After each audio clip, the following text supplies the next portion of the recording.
Hi, and welcome to part 2 of Plugged In's special Chinese Lunar New Year Come Cook With Us cooking series. Hi everyone, my name is Tanya, registered dietitian, and I am so excited that you are joining us here today as we celebrate the flavors of Lunar New Year. As you may know, Lunar New Year is all about the different foods and dishes, and many of the dishes hold symbolic meaning. The 4 dishes that we are going to make today would be steamed fish, which is representative of abundance. The second one being stuffed peppers with shrimp being representative of happiness. And the third one, we are going to be making noodles, which is symbolic for long life. The last one, but not least, we're doing red bean soup, which is something sweet to end your meal with. So with that said, let's get started in the kitchen. Hello, good evening everybody. It's great to be here. My name is Dani Renouf and I'm a registered dietitian. It's such a pleasure to be celebrating Lunar New Year with you in this amazing way, cooking together. I'm here with my wonderful co-host, dear friend and colleague Anja Webster, registered dietitian, and our very special guest, Tanya Choy, registered dietitian and expert in everything related to Asian cookery, cuisine. She'll go through everything from nutritional benefits of the foods that we're going to make to their cultural symbolism and history. So we're just so excited to have her here with us. Thank you so much for being here. I guess it's over to you, Anja, to make our lives longer. Okay, Please, so make our lives longer already. We are doing long life noodles today, which is funny. I was telling my daughter I was making long life noodles because it's traditional for Chinese New Year, and she said, why do you want to live a long time? I don't know. It's a good question. It's a good question. I guess we do want to live for as long as we feel good. Right? And Tanya was telling me, and maybe you can elaborate a little bit more, that it's not only on Chinese New Year that you have long life noodles traditionally. Where else would you have them? Your birthday, and so a lot of times if you're eating out for Chinese dinner and you're having like a banquet dinner, it's like 12 courses. And the rice or the noodle usually doesn't come out until the very end when people are pretty full already. But just for the symbolism of celebrating someone's birthday, you would have a little bit of the noodles at the end of the meal. And I love that you said that it is traditional and that even though you're feeling full, you still have some because it's part of your tradition, it's part of that culture. And I think that's just something I do want to take away from today is, yes, we always say eat only when you're hungry and you don't want to eat any other time, but really food is so much more than just feeling full, and it has so many cultural aspects, and we eat to feel good and because food tastes good. So if one thing you can take from today is do enjoy the cultural foods and enjoy today particularly is about abundance and it is about traditions and feasting. So just even if you're feeling a little full, just wear those stretchy pants so you still don't feel, so you feel good. My family, my in-laws are Italian. And so culturally, they love to eat a lot. And it's always like, you know, the next course coming out, like you say, course after course coming out. And so I lived that through that the first time and learned my lesson. I mean, I clearly overate the first time.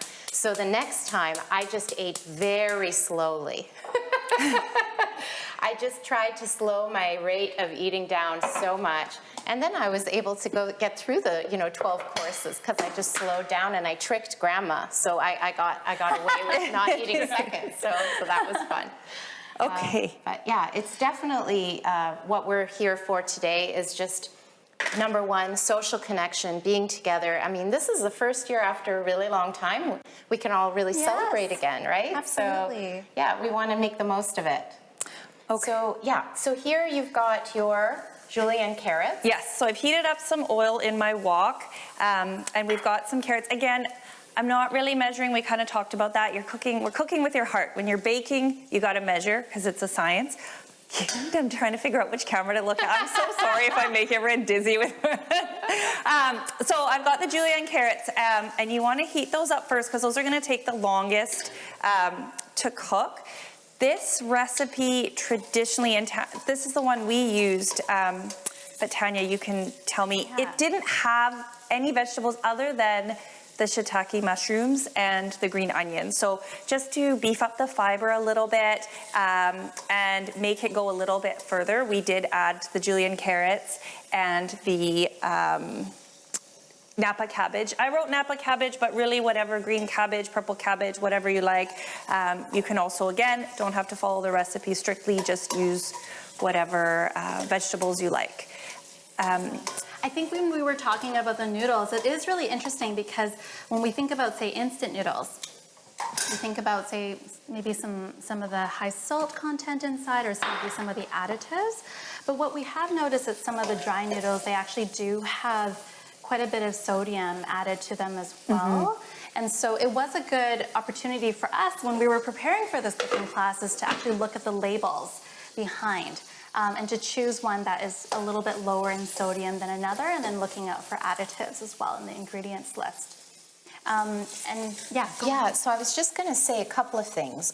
Because you're not measuring, you can certainly control the amount of vegetables you use, right? Yeah. So if you're worried about the sodium content or the carb content in a noodle-heavy dish, you can just add more of the vegetables to increase the fiber and reduce the sodium. That way it's kind of like diluting things out. I also really have to pay homage to these amazing shiitake mushrooms. They're such a great mushroom. They are so full of flavor. They have umami, lots of umami to them. So there's no real salt in this, but you're getting tons of flavor because of this element of flavor that the mushrooms have. They are low in potassium as well. So you can eat these pretty well every day, right? Yeah, and then something I forgot to mention is that shiitake mushrooms, the dried version of them, it's a very common gift you give to someone else. Oh, yeah. So what would you use the dry shiitake mushrooms for in Asian cooking? So in noodles, you would put them in stews. If certain vegetarian dishes, you would put that together as well. And so a lot of times, the dried shiitake mushrooms actually have a different flavor profile. Oh, okay. And then you would soak them, and then you cut off the stem, and then you would actually braise them in sauce. Oh, wow. And then you could, so my mother-in-law is very sweet. She'll actually do this for me and then freeze them. Oh, so it's ready to go. Yeah, and then she'll give it to me, and then I can use them as needed in soups or in noodles, or like when I'm sautéing noodles. That's so it's already genius. flavored. I love that. You could even potentially do that with your ginger and your garlic. You know, if you're already starting to mince things, you could probably freeze these in little containers, and so it's grab and go next time you're making the dish. This was funny that we were really fanning over cabbage. Oh yes, I wanted to hand that over. Yes, we want you to. We're fangirling. Yes. If anybody watched the cooking show last time, I did fangirl over cabbage last time too. So We're very excited about that's cabbage. Probably why I added it to this dish as well. So I love cabbage. I think it's going to be the new kale. It's going to be, I don't like to use superfood, but you know, I've said it once. But I love cabbage. It lasts forever in the fridge. So if you get your grocery shopping done, you do your meal prep, you go at the beginning of the week, it's going to be the one that you can use closer to the end of the week. It stores really well. It is low potassium, again, if you're worried about potassium. Full of fiber, lots of other great nutrition, and you can eat it raw, you can eat it cooked, it's braised, really just so fantastic. So I do love cabbage, and the price point compared to most of those other to many other vegetables is also quite good. So Yeah. So here's the thing. We talk about fiber constantly as dietitians. We're asking people to eat more fiber. So what's the big deal? What's the big connection between fiber and kidney disease? Like, do we want to touch on that? Any research bits that we want to give the crowd? I definitely think that most Canadians are not getting enough fiber in the day. So when we're talking about men and women, adults, we're thinking along the guidelines of 25-30 grams of fiber per day. I think 1 in 4 Canadians, Wow. I think, are meeting that.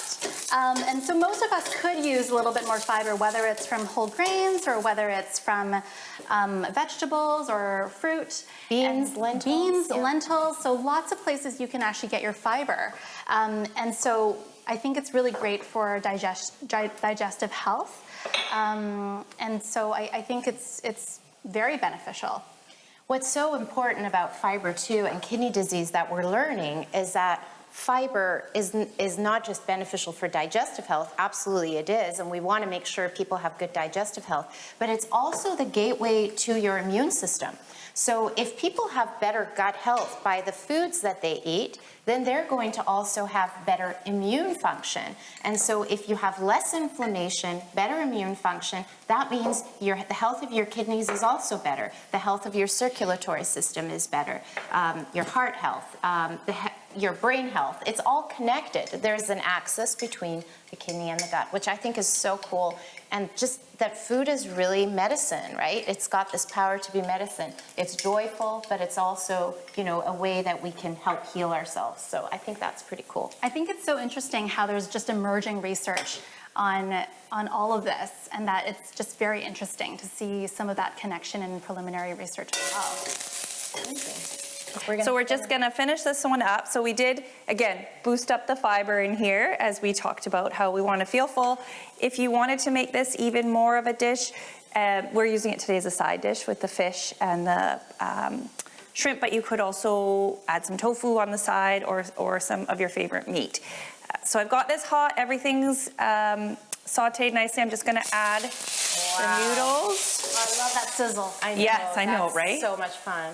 So Tanya did all this with chopsticks, but I can barely use them at the best of times. So I got my kitchen tongs over here. That's my best tool for this kind of cooking. And here I've mixed together the vegetarian oyster sauce. I've mixed together the soy sauce, some sesame oil, some water, and a little bit of sugar and water. So the water helps to dilute it, but so that it goes a little bit further. I'm just gonna kind of eyeball it, and then you stir fry it all. Make sure you're not overcooking the noodles when you're doing this at home. So read the package, but because this cooks a little bit in that sauce, you wanna only give it about 1 or 2 minutes less in your boiling water.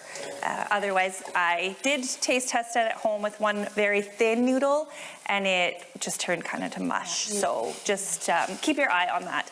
And I think in the recipe as well, it says you can boil the water in your wok. If you don't want to do as many dishes, you can do that, then strain it just to save the dish. But ease of time, magic of television, we had it on the side. So there we go. And then I will plate it up, but I'll get Dani over here to start her fish. Sounds great.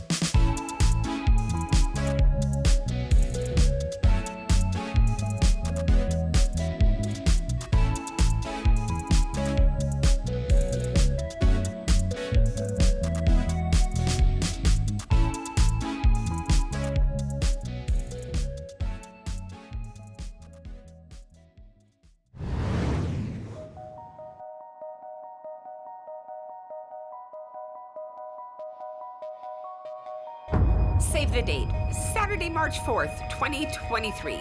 That's the date of the 11th Kidney Gala, and we're so thrilled to be able to gather in person again this year and celebrate at the brand new Paradox Hotel in Vancouver. This year's Courage theme is dedicated to recognizing the courage that kidney patients and their support team exhibit along the journey with kidney disease. Hosted by Fred Lee and Global BC anchor Sophie Louis, this year's gala promises to be a night of glitz and glamour. So we invite you to dress to impress or follow the black, white, and gold decor theme for this unique gala experience. Join us for this night of inspiring stories, culinary delights, and cocktails.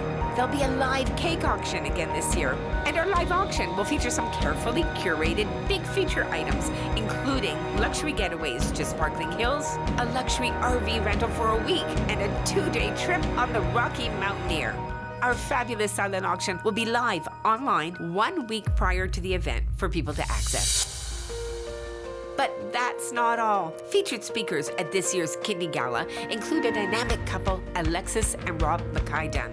Since 2018, the McKay-Dunn family have been on a courageous journey from Alexis's initial diagnosis with CKD to receiving the news that she had acute kidney failure just days after giving birth to their new baby daughter, Sloan. Alexis and her husband, Rob, reached out to the BC Newcom branch to join our fight and advocate for organ donation.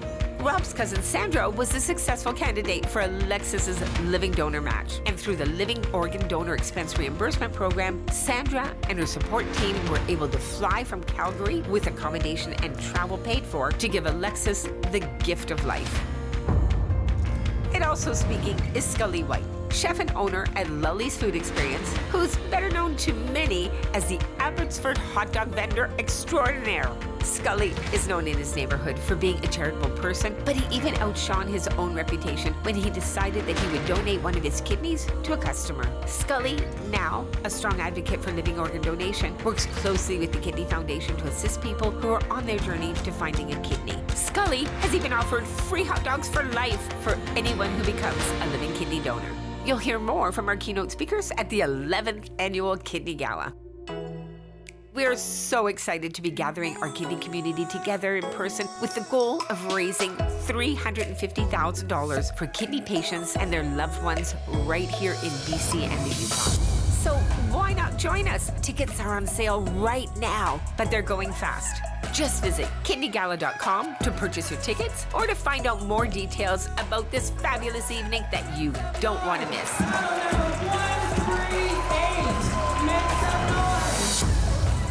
It's your move. I got the easy dish tonight. So fish dish, easy dish. I'm so excited. Fish is such a big part of my life. I love fish. Just gonna grab the fish. Sesame oil. So Tanya, you're going to give us the lesson on enlightening us about the benefit of fish and the symbolism and anything else, any other reason why this is such an important part of your Lunar New Year celebration. Yeah. So for fish, in Chinese we have a saying called 零零有余, and it's a symbolism for surplus or abundance. And so it's kind of a symbolic dish of wishing for prosperity and abundance for the upcoming year. And so with fish, you can definitely have different versions of fish. In my household, sometimes we use tilapia. Sometimes if we want to splurge a little bit, we might use rock cod. And then what Dani has done here, she's just done a few slits into the fish to help it cook a little bit better. And so at home, you could slice your ginger and your aromatics every which way. And then you will find that when you go to different households, they might chop their garlic or their ginger or their green onion differently. And it's very interesting to see how it is. But what I love about it is that there's things like cilantro, the green onion, the garlic, the ginger. And at home, we use things like white pepper, sesame oil. You can use some cooking wine, and that adds a lot of different flavors to the dish. So I'm just kind of doing it, not maybe your dad's style, but my style of just using the same plate as the fish was on, and I'm You're the chef. I'm taking charge and carving my own path here. And so I've got the aromatics. I've got ginger, garlic, shallot. What else have I got? All the kind of the aromatic flavors. Ginger, I said. Yep. You've got the green onion. I forgot in my thing. Yeah, as you went to grab it, I realized I didn't cook it. If you were cooking along, it's never too late for green onion. It's always a good it's going to give you a good flavor, but don't forget the green onion when you make the noodles. That happens to me 100% of the time during the week. I'll make a dish and I'll forget a certain thing. I saw it as I saw Dani go for it. Yeah, so I'm stuffing the fish grooves, right, that I have made with these aromatics. Now, if you wanted to, if you have a whole fish, you could stick some more in the belly. It's totally up to you. It just gives it more flavor. What these aromatics have, the ginger, the garlic, the green onion, right, they're loaded with antioxidants. So it's just a great fighting system for, all the stuff that builds up in our body. So these are really important, really highly potent ingredients and a great flavor palette as well. So the next thing I'm going to do is I'm just going to take my little bowl here. I've got my sesame oil. I'm going to add some sugar. Sugar is a nice balance. It offsets flavors. That's why everything has just a touch of sugar. It's totally optional though. if you don't want to use it. I've got a bit of soy sauce. I'll give you that so you can mix it. And yeah, and I'm gonna mix it up. And then I'm going to get some chilies, if they're somewhere around, and I'm gonna chop those up. Those are amazing. You don't have to use chilies, they're really, really spicy, but if you like a bit of spice, put the seeds in too. Put the seeds right in there. I was gonna say, you can cut out the seeds too if you don't want it too spicy. You can take out those seeds. I love my spice. So I'm just chopping it, you know, again, just getting all my anger out on the poor chili. Actually, what I'm doing is releasing a lot of great spice and flavors. And again, so we use that hot from the chili is also gonna add more flavor without adding any extra salt. So Wonderful. Lots of ways that we can add flavor without using salt. Absolutely. Perfect. So I'm just gonna wash my hands, and guess what? We're gonna use the pan that's right over there. We're not gonna do a new pan, we're just gonna reuse. Yep. So we can just get that on the heat. And what I love about fish is it's so versatile. You can make it in so many different ways. So true. And it doesn't take very long to cook. And so in my household, what we usually do is we steam the fish as well. And a quick tip for that, if you are gonna steam your fish, usually there's a little bit of kind of juice that comes out of the fish. You wanna change the plate. So you wanna take the fish away from that juice and then put it on a separate plate. And we actually heat up a bit of oil, and then until it's very piping, smoking hot, and then we just drizzle that over the fish to give it a sizzle. Oh, wow. And then you can saute your aromatics. Oh. And then your soy sauce mixture on top, and it is delicious. So tell me a little bit about why the whole fish is used instead of, you know, like a fillet. Why would traditionally whole fish be used? Well, traditionally we would use the whole fish, nose to tail, and then it does symbolize kind of the surplus and abundance. But at the same time, whole fish is often a bit more expensive. And so there's nothing to say, there's no rule in the kitchen. That's what I love about it. We're taking the flavors of Lunar New Year and we're making it kind of what it is. The beauty of it is that nothing needs to be truly authentic. Does it taste good? Is it easy to make? Is it within your budget? Those are all great keys to good nutrition. Right, Yeah. excellent. And you know, this is trout that I'm using here. It's very good for omega-3 fatty acids.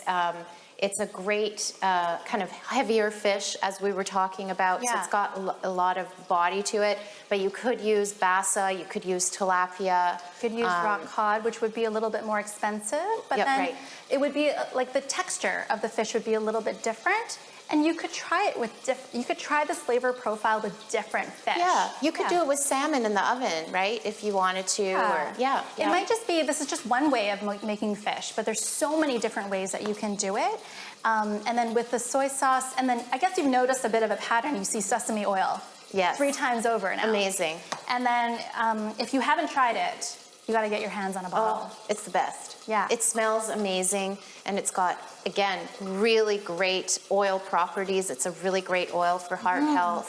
So yeah, definitely worth it to have some on hand. Yeah. Now, sesame seed oil, I understand, it does, when it gets exposed to light, go quite rancid. So you have to make sure it's in a darker bottle.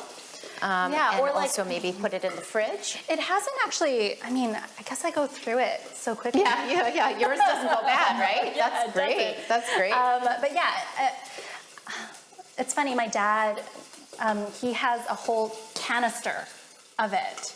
So I have the clear bottles, and so he's just like, my dad's very cute. He's just like, have you run out? He stalks you. Have you run out? Because I'm gonna. He's your sesame seed dealer. Yeah, yeah. He's I a love little sesame oil fairy. He's just like, I love it. do you have enough soy sauce?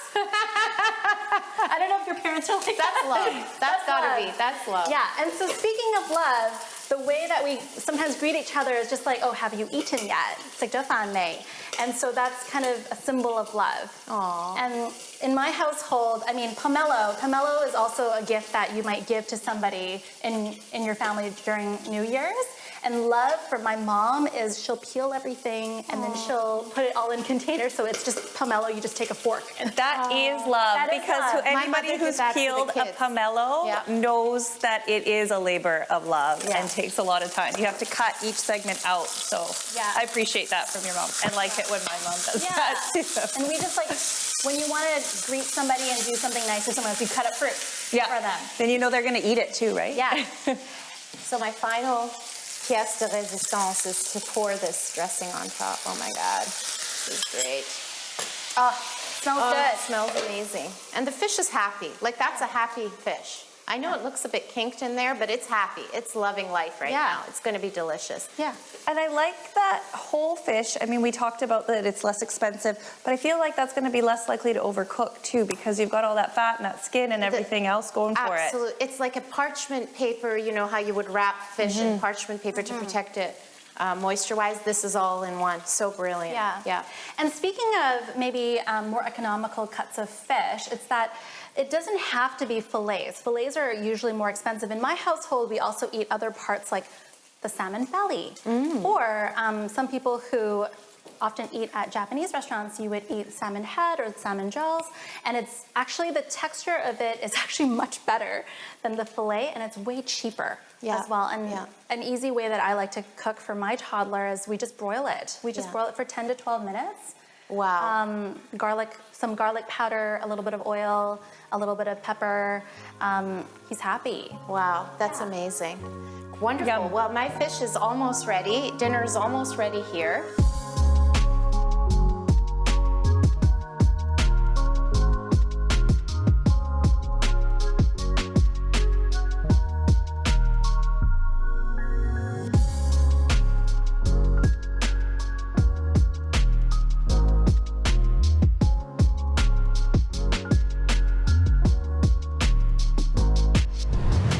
Just a couple of things before we wrap. First of all, a big thank you from all of us to you for joining in. This has been an incredibly fun day for us, getting this together for you. Wishing you a happy, prosperous Lunar New Year, Year of the Rabbit. So jump high, go for those goals. And thank you so much for taking the time tonight to be here in my kitchen.